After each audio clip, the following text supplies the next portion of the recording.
Oke, coba kita jujur-jujuran. Buka deh portfolio saham Anda sekarang. Penuh sesakan, warnanya merah semua, dan rasanya, lebih kayak beban daripada aset. Tenang, Anda nggak sendirian kok. Tapi kalau dibiarin terus kayak gini, ini resep pasti buat gagal. Nah, kabar baiknya, ini bukan akhir dunia. Justru, dengan langkah-langkah yang tepat, ini bisa jadi titik balik terbaik dalam perjalanan trading Anda. Nah, ini nih pertanyaannya. Pernah nggak sih Anda lihat portofolio, terus mikir, gila, saham gue banyak banget, tapi kok untungnya nggak ada? Ini bukan sekedar pertanyaan iseng loh, ini tuh lampu merah, sinyal bahaya yang nunjukin kalau strategi Anda, ya nggak jalan. Nah, dalam beberapa menit ke depan, kita bakal bedah tuntas kenapa ini bisa terjadi, dan yang paling penting, gimana cara benerinnya. Coba lihat gambar ini. Familiar banget kan? Puluhan saham berjejer, mayoritas merah, dan tiap barisnya tuh kayak, aduh, cerita penyesalan. Ini bukan portofolio lagi namanya. Ini museum kesalahan. Tapi tenang aja, kabar baiknya adalah setiap museum itu bisa direnovasi. Dan hari ini, Anda yang akan jadi arsiteknya. Oke, ini dia peta jalan kita. Pertama, kita akui dulu museum kesalahan kita. Kedua, kita bedah anatomi trader pemula. Ketiga, ini intinya, rencana perbaikan 6 langkah. Dan terakhir, kita lakukan riset total baik portofolio maupun mental. Siap? Yuk kita mulai. Sip, bagian pertama, museum kesalahan. Penting banget nih untuk kita ubah cara pandang. Anggap aja kondisi sekarang ini bukan kegagalan. Bukan, ini adalah titik balik. Ini adalah kesempatan emas buat kita membangun kebiasaan trading yang benar. Lanjut ke bagian kedua, anatomi trader pemula. Nah, di sini kita harus jujur sama diri sendiri. Gimana ceritanya sih portofolio kita bisa sampai jadi kayak gini? Karena untuk bisa sembuh, kita harus tahu dulu sumber penyakitnya. Memahami akarnya itu kuncinya. Coba deh kita cek satu-satu. Mana nih yang Anda banget? Beli karena FOMO, takut ketinggalan kereta? Ikut-ikutan teman atau influencer tanpa riset sendiri? Nggak punya rencana masuk atau keluar yang jelas? Atau ini nih, memperlakukan semua saham sama padahal ada yang buat trading, ada yang buat investasi. Nah hasilnya, ya bisa ditebak. Nyangkut berbulan-bulan, bahkan bertahun-tahun, yang akhirnya bikin capek mental. Tapi tenang, ini semua fase kok.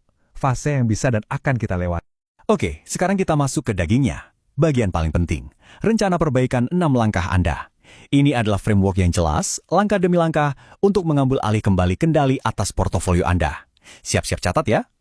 Langkah pertama, dan ini hukumnya wajib, nggak bisa ditawar. Klasifikasikan setiap saham yang Anda punya. Tentukan tujuannya apa. Ini saham buat trading harian ngejar momentum yang cut loss-nya harus super ketat 1-2%, atau buat swing trading ngikutin tren yang wajar kalau turun 5-10%, atau jangan-jangan ini buat investasi jangka panjang. Ingat aturannya, satu saham, satu niat. Jangan pelin-pelan, jangan ganti-ganti alibi di tengah jalan. Nah, tabel ini bantu kita buat lebih disiplin. Lihat deh, ini kayak ngasih job description yang jelas buat tiap saham. Untuk trading jangka pendek, tujuannya momentum harian. Jadi tali pengamannya atau aturan cut-loss-nya harus super ketat. Sedikit salah, langsung keluar. Beda sama investasi, tujuannya nilai dan waktu. Kita lihatnya grafik mingguan atau bulanan, jadi dia boleh bernafas lebih lega. Fokus kita itu ke tren besarnya, bukan pusing sama naik turun harian. Langkah kedua. Ini mungkin bagian paling berat secara mental. Review tanpa emosi. Buka lagi daftar saham Anda, dan untuk tiap saham, tanyakan 3 hal ini dengan jujur. 1. Dulu kenapa sih saya beli saham ini? 2. Kondisinya sekarang gimana? Masih bagus atau udah hancur? Dan 3, ini pertanyaan pamungkasnya. Kalau hari ini saya punya cash dan belum punya saham ini, apakah saya masih akan membelinya di harga sekarang? Jawaban jujur untuk pertanyaan ketiga itu adalah kunci segalanya. Oke, setelah kita jujur-jujuran tadi, sekarang waktunya eksekusi. Setiap saham di portofolio Anda pasti akan masuk ke salah satu dari 4 skenario ini. Nggak ada yang lain. Yuk kita bedah satu-satu. Skenario pertama. Ini adalah kesalahan total. Udah, akui saja. Ciri-cirinya jelas banget. Trennya turun parah, support penting udah jebol, ceritanya udah nggak relevan lagi. Apa tindakannya? Cuma satu. Jual. Titik. Terima kerugiannya dan move on. Ini bukan tentang nyelamatin ego, ini tentang nyelamatin sisa modal Anda. Skenario kedua, kita sebut aja nyangkut tapi masih waras. Maksudnya gimana? Harganya itu gerak di situ-situ aja, sideways, volumenya sepi. Tapi benteng pertahanan terakhirnya atau area supportnya masih kuat. Nah, untuk yang kayak gini, tindakannya adalah hold. Boleh ditahan, tapi pasang batas waktu. Misalnya, kalau 3 bulan lagi masih begini, saya jual. Dan please, jangan nambah muatan secara acak di sini. Menunggu itu boleh, tapi jangan sampai jadi penunggu abadi. Nah, skenario 3 ini sering banget kejadian. Salah masuk bukan salah saham. Jadi sahamnya sebenarnya bagus, trennya masih naik. Tapi kita belinya pas di pucuk. Zong. Tindakannya apa? Sabar. Tunggu sampai harganya membentuk pijakan baru yang kuat. Kalaupun mau average down, pastikan itu dilakukan di area support yang logis dan teruji, bukan asal murah karena panik. Dan skenario terakhir, sahamnya sih bagus tapi kebanyakan. Mungkin Anda punya 15 atau 20 saham, dan semuanya bagus-bagus. Masalahnya, fokus Anda jadi pecah. Ini kayak ngawasin 20 anak kecil lari-larian di mall, mana bisa kepegang semua. Tindakannya, pangkas. Rampingkan portofolio Anda. Fokus hanya pada 5-7 saham yang paling jelas dan paling potensial. Ingat, portofolio yang gemuk itu belum tentu sehat, malah seringkali jadi obesitas. Lanjut, langkah keempat, manajemen uang yang realistis. Nah, ini penting banget. Banyak yang salah kaprah mikirnya, pokoknya setiap rugi 2% harus langsung cut loss. Padahal, itu nggak selalu benar.